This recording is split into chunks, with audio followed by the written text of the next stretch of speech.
Cet après-midi, devant le collège Jeannequin d'Avrier, parents d'élèves, collégiens et professeurs s'étaient donné rendez-vous pour manifester leur soutien à Ataï, scolarisé dans le collège, et à sa famille.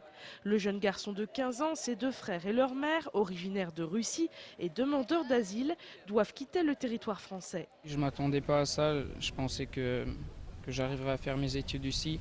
Parce que si je retourne en Russie, j'ai raté beaucoup d'années là-bas et je pense pas que je pourrais faire mes études là-bas. Je trouve ça injuste de faire ça.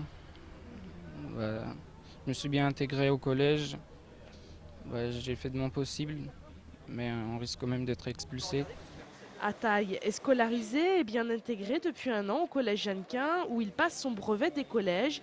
Il a justement eu à plancher il y a quelques jours sur la solidarité en éducation civique, ironise son professeur. Quand on regarde les statistiques, on nous donne des chiffres. Nous, on ne regarde pas les chiffres. On voit un enfant, on voit ses petits frères et on voit sa mère qui est dans la plus grande détresse.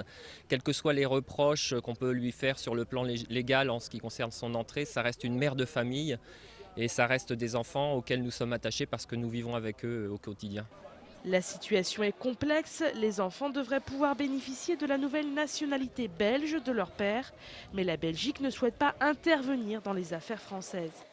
Parents d'élèves, encadrants du collège et collégiens se sont donné rendez-vous samedi à 14h30 devant la préfecture de Maine-et-Loire pour soutenir Ataï et sa famille.